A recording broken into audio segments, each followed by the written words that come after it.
Good morning, class. Today we're going to be talking a bit about psychological abnormalities, about some of the more aberrant and extreme forms of differing behavior. But before we do that, let's just talk a little bit about business. The most important thing that we need to be thinking about right now um, is going to be our paper, and then is going to be our final, both of which are right around the corner. Our paper is going to be due at the end of next week. I'm hoping that by now everyone has kind of looked over the details and has a full, firm grasp upon what we're doing for that paper. Um, there is plenty of time to still ask questions, but um, but we just want to be making sure that we're getting on top of that and not letting it fall into the last minute. As I have said before, I will be willing to look at rough drafts for the paper to give you guys some good feedback. And if you want to do that, I ask that you try to get those rough drafts in by Tuesday of next week. So 1 week from Tuesday. And I'll try to get back to you with enough time for you to amend them, act accordingly, so that you can turn them in by Sunday, because that's when the paper will be due. So it'll be due a week from Sunday, coming up. Beyond that, we're not going to have an assignment this week, so that you guys can spend more time on the paper. We do have a quiz. We are going to have a quiz next week. We do have a discussion board. We are going to have a discussion board next week. But we are going to be done with the assignments for this week and next week, leading up to the final, so that we're able to get this paper done. Now, for the final, and thinking about it, for those of you that hopefully are already spending a little bit of time thinking about it, rehashing material for it. The final will be cumulative, so you will need to look back at some of the beginning material from the early part of the semester. I will tell you that I like to kind of reuse questions from the midterm. It's going to be in a similar format to the midterm. You're going to be having a series of short answer questions, and then a couple short essay questions. So I'll just be asking you to, again, rehash some of the material that we've already done. Take a glance back over quizzes, take a glance back over the midterm. That'd be a great way to prepare yourself for the final. And then it's obviously going to include a significant portion of material that we've covered since the final. Other than that, I think it should be all pretty standard. So just make sure we're finishing strong. Make sure that we are staying on top of the lectures, the quizzes, the discussion boards, and finishing up your paper. It's been a good semester with you guys so far, so I hope that everyone just finishes out this semester strong. So let's turn our attention away from class business and look a little bit about psychological abnormalities. And kind of at the root of this discussion of when we were thinking about aberrant or maladaptive behavior is for us to start with this question of what do we define as normal? Because ultimately what we're looking at is answering the question of what sort of psychological behavior, or what sort of behavior in general is so different from the norm that we need to say something about it.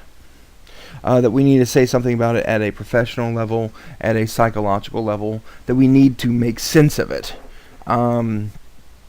Because when we think about the wide variety of responses in human nature,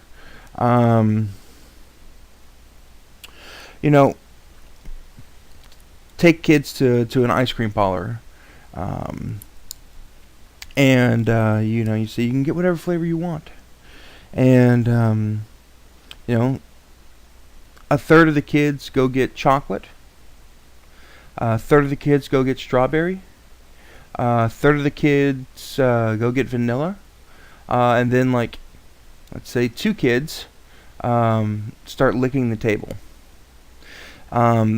Because those 2 kids demonstrated behavior that's so radically different, we feel the need to try to make sense of that, to explain that. It's somewhat simple to explain the behavior of the child who picks strawberry ice cream over vanilla ice cream. It's a taste preference. And because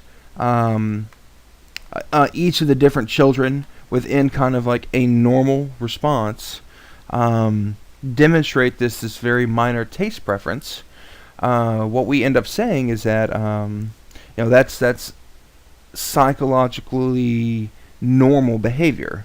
It is normal and almost like not worth mentioning because of its normality. It reminds me a little bit of a Stringer Bell from The Wire when he's talking about like 40-degree day. 40-degree day just comes and goes and ain't worth mentioning at all. But if it gets really hot or really cold, that's when talking about the weather means something. And when we're thinking about psychological behavior, I kind of want us to think about it in this same thing. We're looking at those kind of extremes, those ends of the bell curve.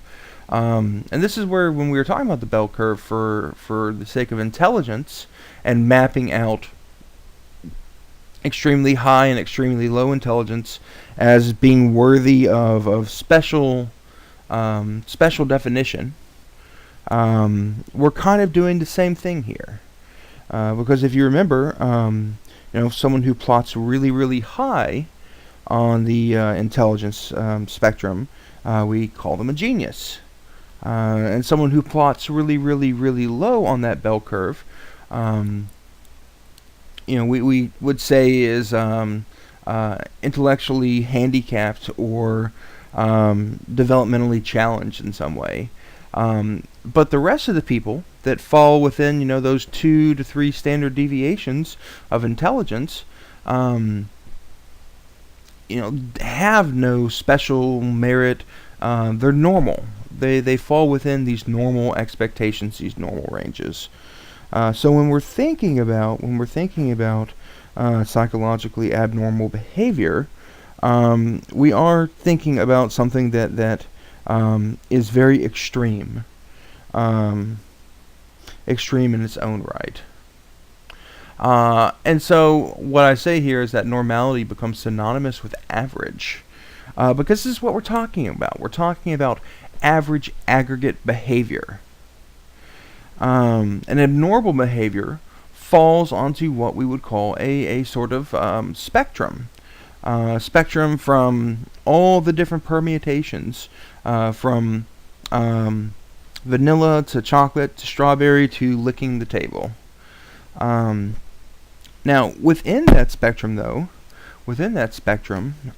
one thing that I want to heartily stress is that context is a very important consideration when talking about what defines abnormal behavior, which is it's the abnormal behavior that we are analyzing, or that psychologists are analyzing to create a sort of psychopathology. And what we mean by this is that behavior actually changes over time. And the cultural expressions of behavior are not universal. And so what people might see as abnormal today might not have ever been an issue before. Like we've seen today this sort of rise of anorexia and bulimia, and these sort of like abnormal behaviors about eating disorders. These are, for the most part, a more relatively new phenomenon. Um, Not that people didn't have eating disorders back in the day, but 100 years ago, an eating disorder functioned very differently for what it might signify and what it might mean for the individual who is having some sort of issue with eating. Um, back then, it might have been an issue just with general appetite caused by illnesses, but it wasn't near as much as it is today. Um, the sort of body image, the body image issues that we see in our current times. Um, and this stems from several different factors. The prevalence of images through media and just sheer abundance of food. The possibility and opportunity for eating. Um, we look at a country like England. We may forget that England was actually living on rations well beyond World War II. And so that, specialty items were rationed for the next decade, past that wartime effort.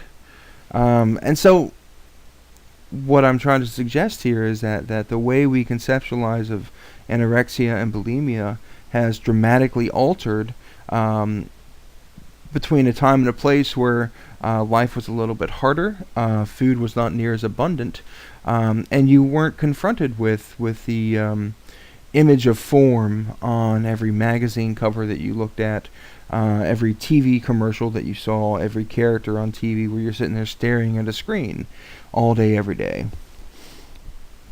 And so in the 21st century, new modes of representation beget new forms of, or new contexts in which psychological behavior might manifest. Another kind of extreme example of this is something that we still have today, which is called the fugue state, but the manifestations therein have changed quite dramatically. The fugue state is given its name from the sort of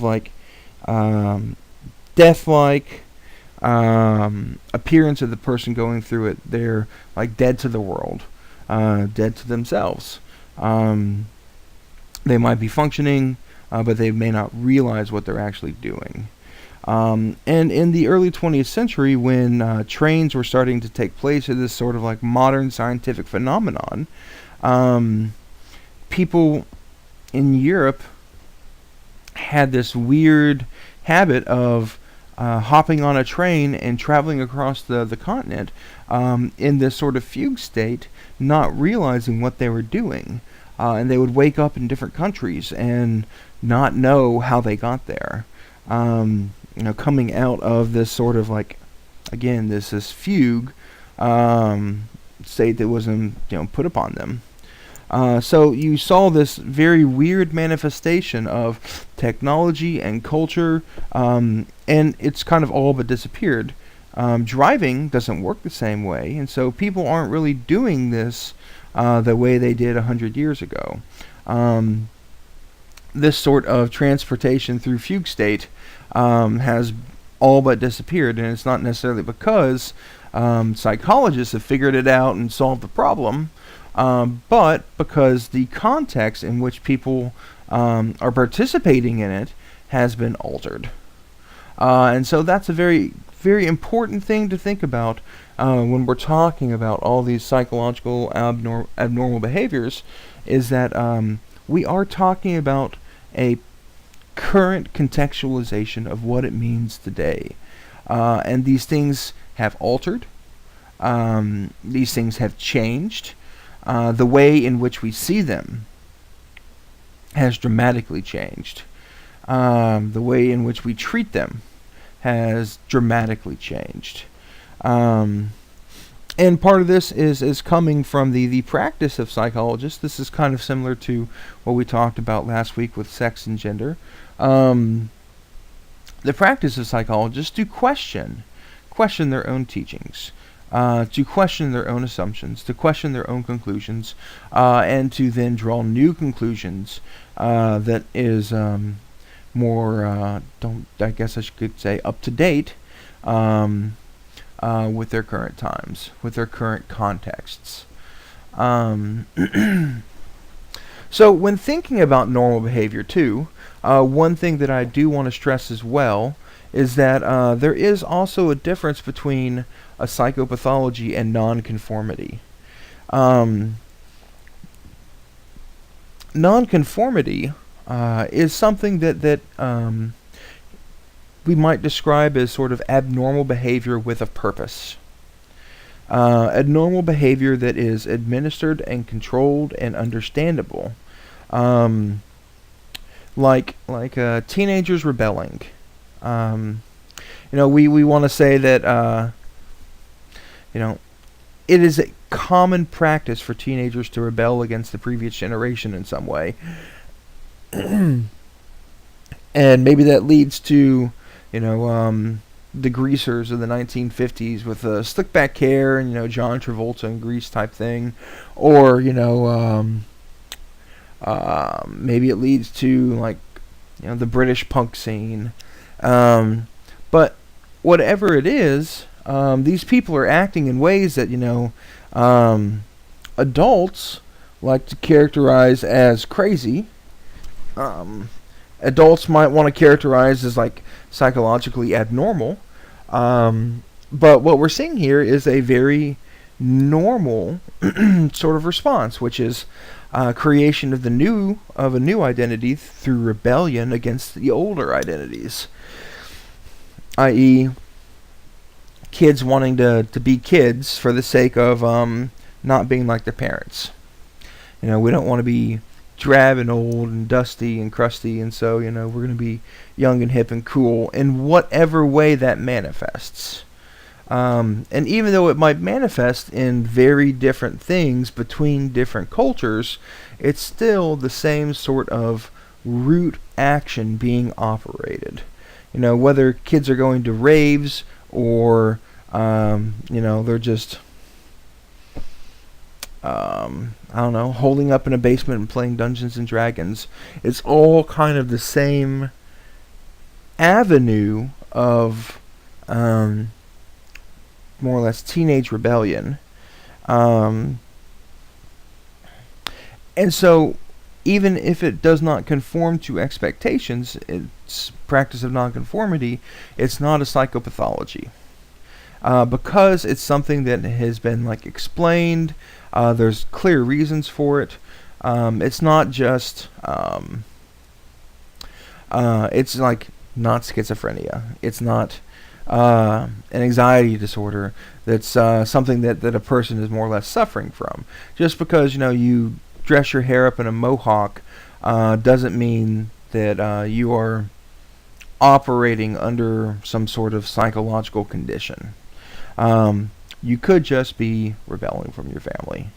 And I think that's an important distinction that for those of us, especially as so many of you are kind of going through your 20s, a time and place when people are kind of exploring and rapidly changing their personality affects. The way in which you demonstrate your personality, it's important to kind of keep in mind the difference between conformity, nonconformity, normal psychological behavior, and abnormal psychological behavior. I mean, it's normal for people to kind of rebel against the previous generation, to rebel against authority figures, and to act out dramas against those. So. The last thing I want to say in this discussion of defining normal, before we kind of hop into looking at some of the different psychological things that characterize aberrant behavior, is to mention that here in America, There is kind of this large overriding book that dominates the field of psychology and psychiatry more than psychology. And it's called the DSM, the Diagnostic and Statistical Manual of Mental Disorders. And the goal of the DSM is to more or less map out the bell curve for what defines abnormal behavior. And it oftentimes does so through the presentation of different criteria. And the more criteria for a certain type of behavior, like an anxiety disorder or a personality disorder that a person displays, the more criteria they display, the further they get along that sort of bell curve. Because it's almost like saying most people will demonstrate some facets of a personality disorder. Maybe there's 15 different facets. Most people will have 2 to 3 of these different facets in one way or another. But it's only until you start displaying like 10 to 15, 12 to 15, 15 to 15, that you can start to say, well, no one except for a handful of people, a few people, the people that are really far down on that side of the bell curve, are actually displaying that many of these psychological facets, psychological criteria. Therefore, this is how we diagnose where people might fall on that sort of bell curve. So it's an interesting look at trying to categorize, trying to quantify something that can be very quick and very easy to resist quantification. Like if you want to look at something like a narcissistic personality disorder, while it might be easy to diagnose something like schizophrenia, okay, so you're talking to people that don't exist, you're having hallucinations and paranoia, etc., that might be an easy call. A narcissistic personality disorder might be a little bit more difficult to diagnose. And so you actually have to kind of try to break down at what point do we draw the line and just say that, you're selfish versus maybe you have a sort of disorder. So our book spends a little bit of time, and we're not going to be able to cover all of these in detail, but it is important to kind of look at some of the major, the larger types of disorders. And I just kind of want to touch on what these different types look like, and how these different types might be experienced in the world, because this is really where the road meets the rubber. When we're able to kind of not only understand a disorder, but understand what a disorder might look like outside of this sort of sterile clinical definition. And so the first one for us to think about really is kind of like a developmental disorder. And with each of these, I want us to also kind of think about chronological trajectory as well as just social trajectory, because we have a sort of aim for maybe we can easily define what a developmental disorder is today. Something affects childhood learning and beyond. We might be talking about people that have trouble speaking, reading, processing information. Talking about stuff like autism, talking about stuff like dyslexia. But I want us to also have a sort of chronological trajectory, which is to say, how are we addressing these issues differently than we might have before, than we might have 100 years ago. Because there is it's important to look at that long time scale of disorders and treatment. Like there was a very famous case called Willowbrook in New York, where they kind of had a mental children's hospital, which sounds like a good thing. sounds like, oh look, we were getting the people together to take care of them. Um, kind of gathering the special needs individuals to take care of them. Um, but the place actually was doing something else entirely, in that they were injecting oftentimes these kids with low IQs, developmental issues, with different diseases, um, and seeing what sort of treatments they could offer, and just looking at the interaction of the diseases with the person.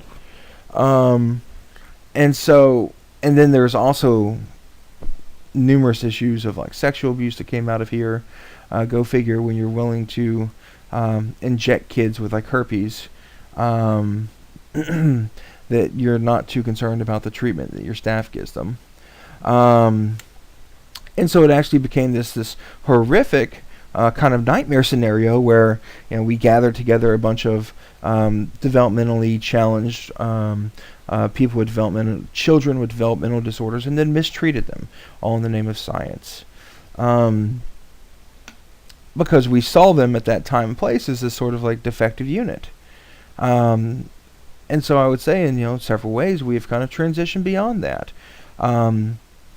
Our understanding of autism has so dramatically improved, and things like how we treat dyslexia. 30 years ago, dyslexia was a sort of, well, you can't learn how to read, so you must be stupid and you must be dumb. Whereas today, with a little bit of adjustment from how we're teaching people, people that have dyslexia are able to just develop and read just fine.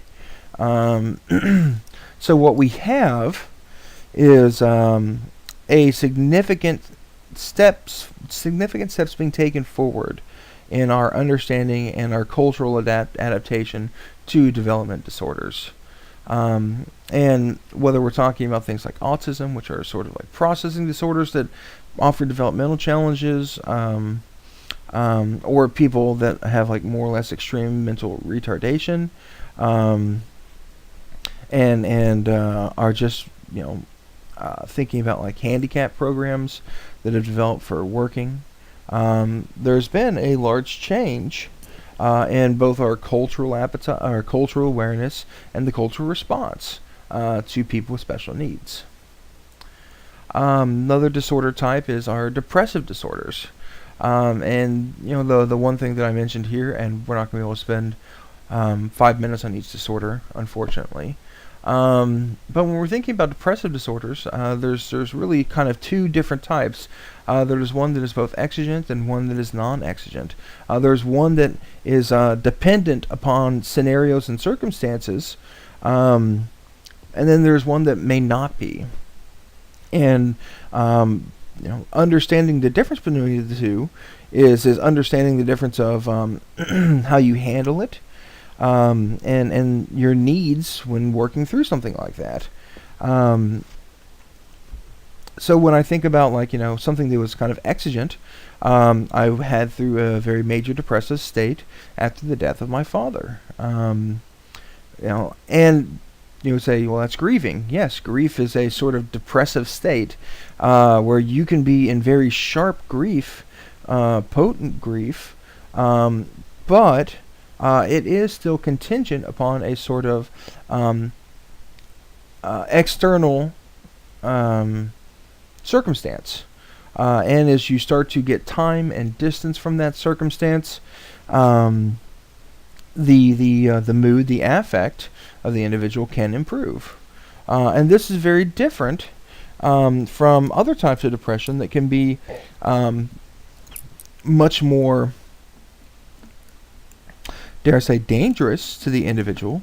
It's that sort of malaise that takes place when there's nothing to cause that. There are no triggers to institute those depressed feelings, but the individual feels depressed nonetheless. And that's kind of this non-exigent depression.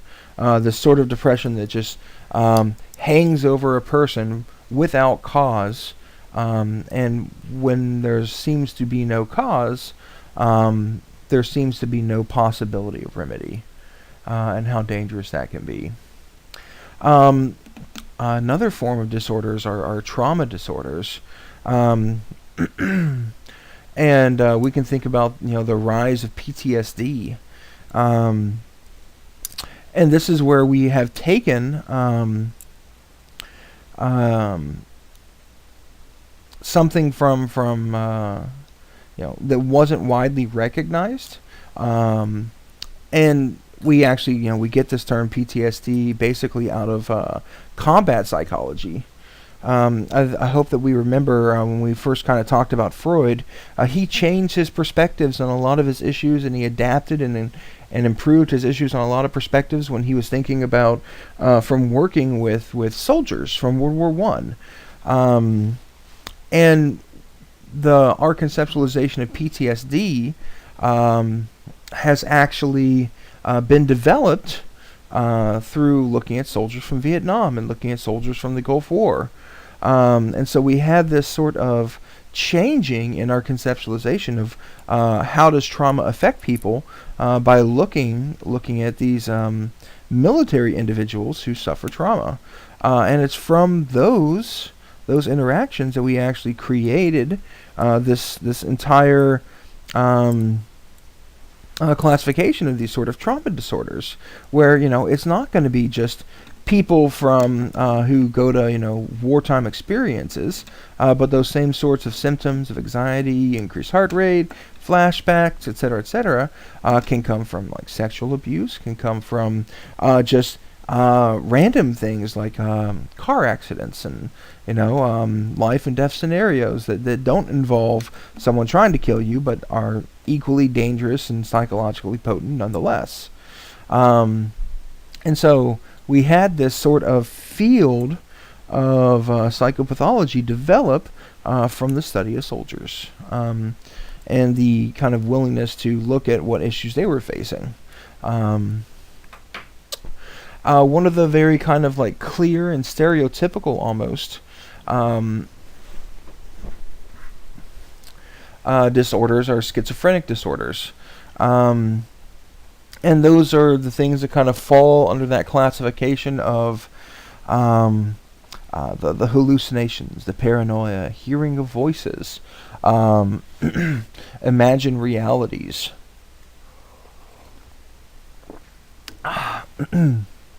As well as a host of other physical symptoms and neurological symptoms. But when we think about, when we oftentimes see these sorts of extreme characterizations of people in like films like One Flew Over the Cuckoo's Nest or Shutter Island, being kind of a more modern psychological film, schizophrenia is kind of the catch-all that we use in our presentation for the crazy person. Be that fair or unfair, perhaps. And what's kind of, I don't want to say interesting, but like when we look at the history of how we've treated schizophrenia, it has often been these form of psychological disorders that have taken us down a very, or perhaps the most extreme path. Things like electroshock therapy are kind of born from this. If you remember the movie A Beautiful Mind with Russell Crowe, not only was there electroshock therapy, but there's this sort of like insulin therapy where they were more or less inflicting a sort of diabetic seizure upon Crowe. And all of these sorts of like lobotomy type things kind of are born from this very extreme and debilitating form of psychological disorder that we have had a insanely difficult time making sense of throughout our human history. Definitely an interesting and always interesting disorder to look at because of how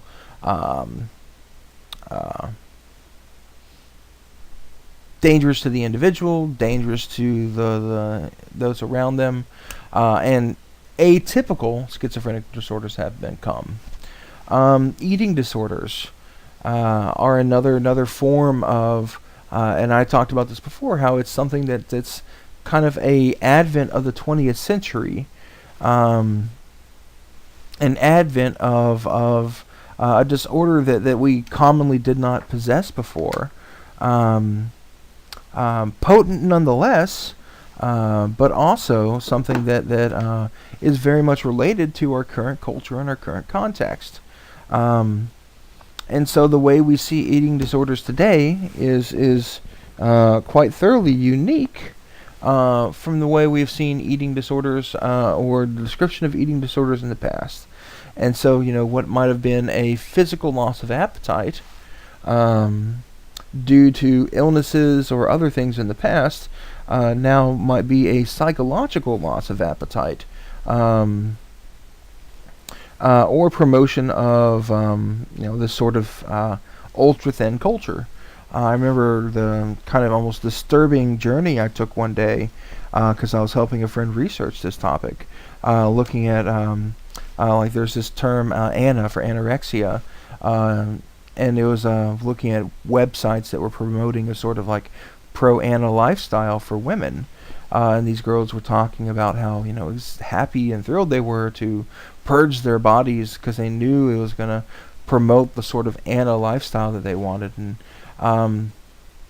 when you're reading this, you're seeing this sort of like glorification of starving and vomiting and bulimia and these little social groups, these social networks, and this is well before like Facebook.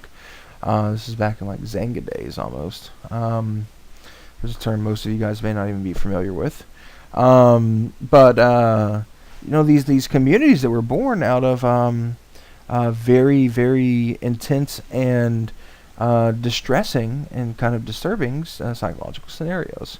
But this is a very new phenomenon. And trying to make sense of it all.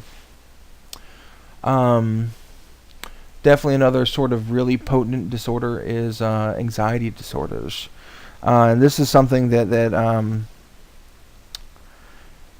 we've also seen, I would almost say, a rise of.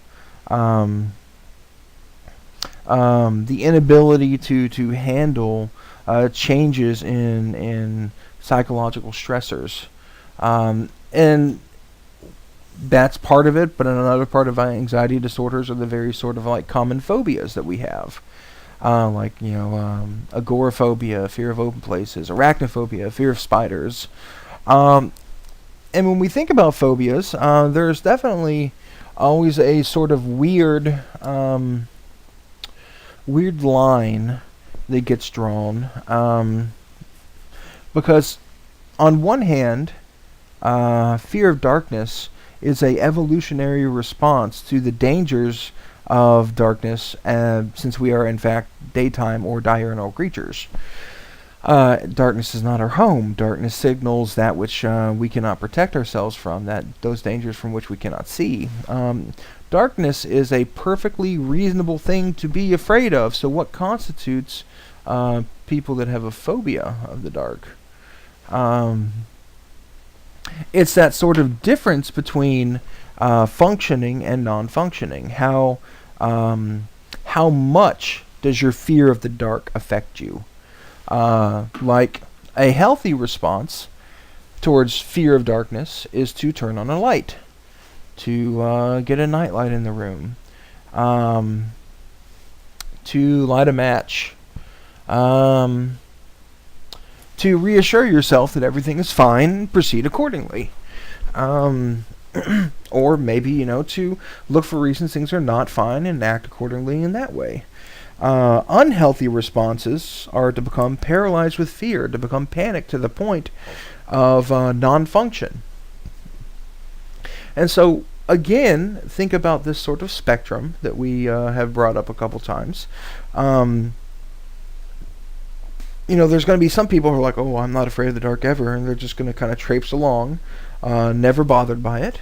We're going to have a lot of people that have kind of like a normal response of being afraid of the dark, in which they kind of have a normal, well adapted response to a fear of that sort of dark unknown, which is to illuminate, to reassure, to reconcile with it. And then we're going to have some people that fall on the very far end of the spectrum of, panic, immobility, paralyzation, psychological paralyzation that takes place because of darkness. And this is where a phobia gets born.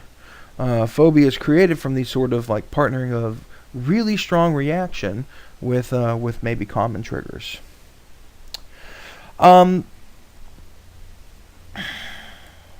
I guess kind of the last couple that I wanted to cover, and there's a lot more, several more fields, and then there's a lot more to say about each of these fields, is to think about personality disorders, be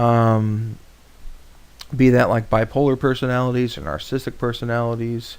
There's a whole compendium of different disorders for kind of charting what behavior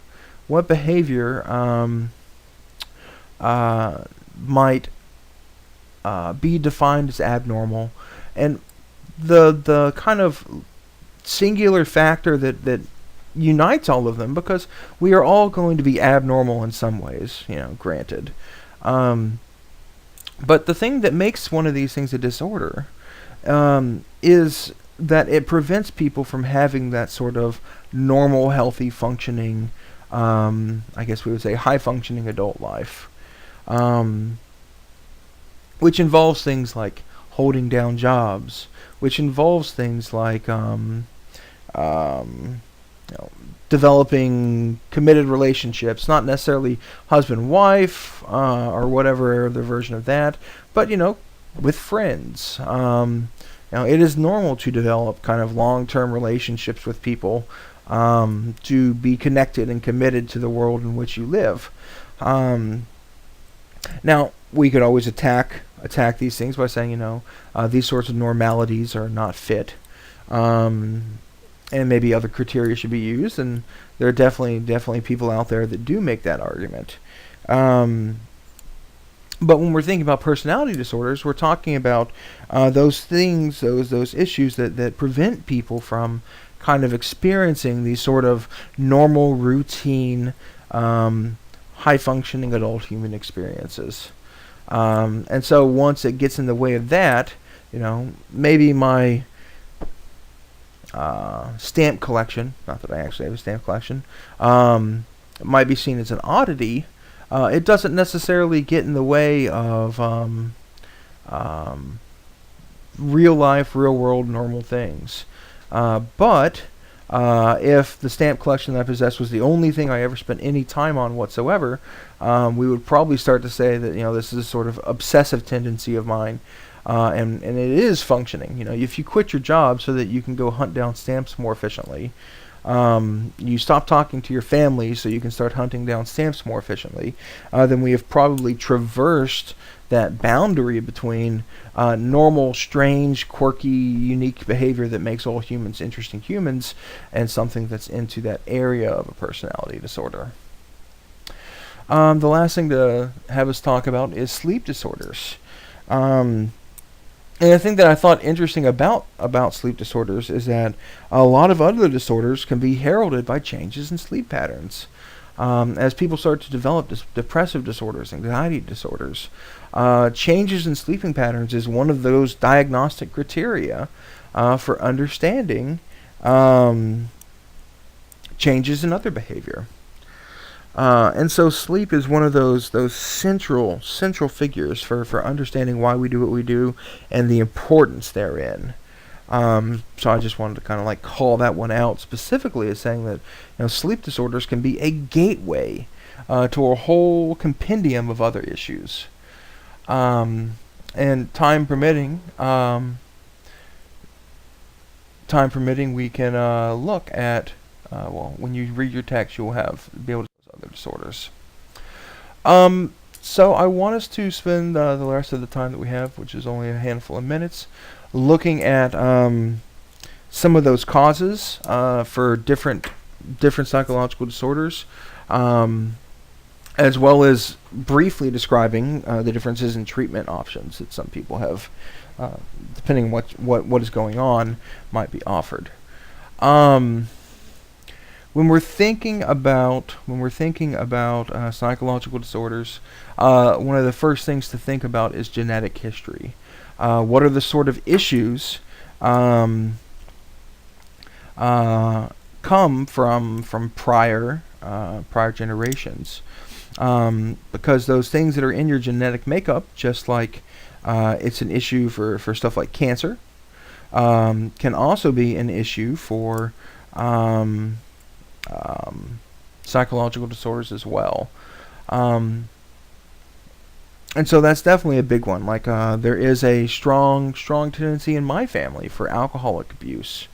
We have several people that were alcoholics, which demonstrates maybe a sort of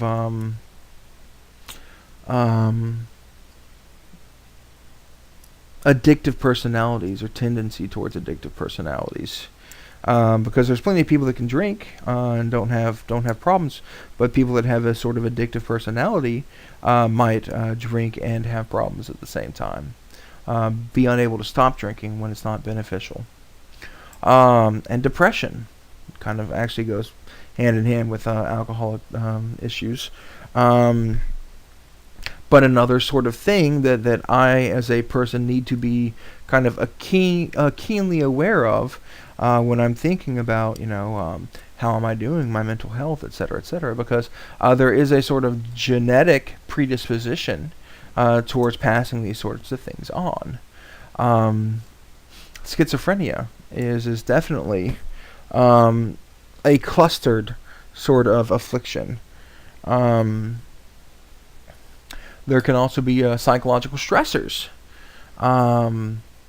Changes in body, changes in personality kind of go hand in hand for teenage years. You start to see all these hormonal changes, and this can radically affect personality changes as people start to develop.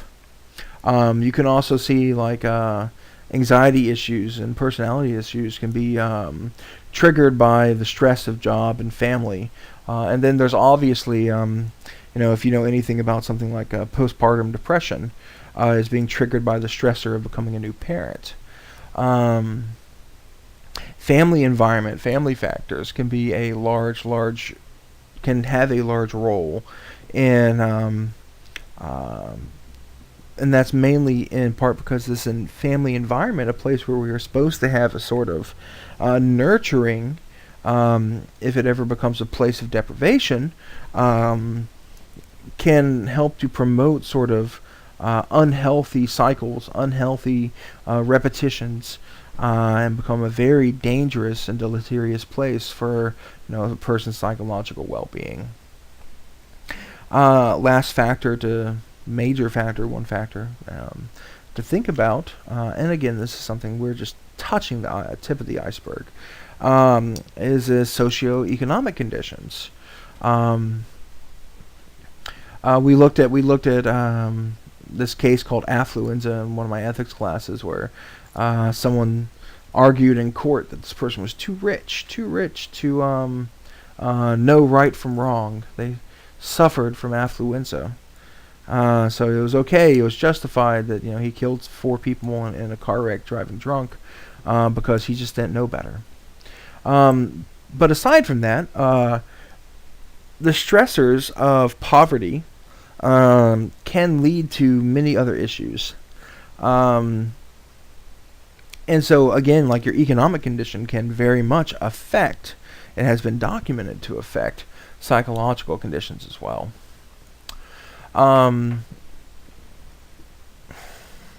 So the one last thing I want to kind of like touch on in a little bit of detail. I mean, when we're talking about treatment options, we are talking about therapy, group therapy, psychotherapy, which is a form of just talk therapy. There's medication. I want us to keep in mind here that an American route is much more heavily reliant upon medication.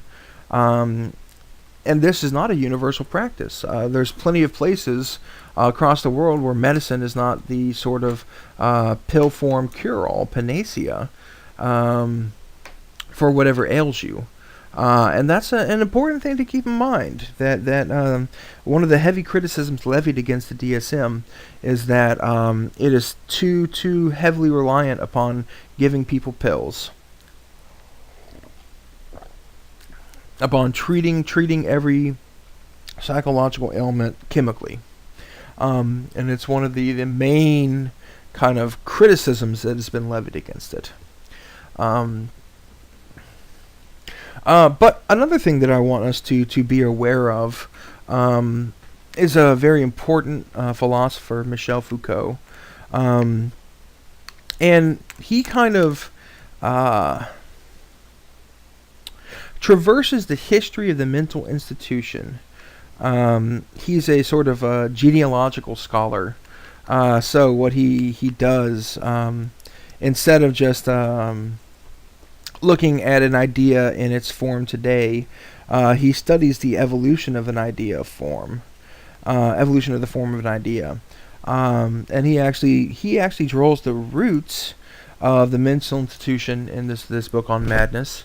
He draws the roots of the mental institution to these kind of like plague colonies and syphilis colonies, and these places that at one point served as a sort of liminal ground between what is normal and abnormal physically, and it's from that sort of needed demarcation between healthy living and unhealthy living as a sort of like spiritual symbolism for society, that where we used to have these like leper colonies, plague colonies, all sorts of things to remedy, to not only highlight but remedy the numerous ills of society. And when those places started to go away, you saw a rise in prisons and mental institutions. And so Foucault's kind of thesis here is this argumentation that what there is a social role that identifying and more or less treating psychological disorders takes, and that role is not necessarily to help the patient at all costs, but to also be a way of demonstrating what everyone in society has to lose if they more or less break ranks, if they stop being well-adjusted and be maladjusted. This is the sort of Damoclean sword that'll hang over them in that process. Sort of like constant reminder, the loony bin being a sort of constant reminder for the perils of quote-unquote disobedience in its own right. Which is a challenging way to think about, like, what are we doing with psychological disorders, and how are we handling them, and why are we handling them in the way we do. So I'm going to leave you with that. If you have any questions about the paper or the upcoming final or anything else I can help you with, please reach out to me. Otherwise, have a great week, and I'll see you next time.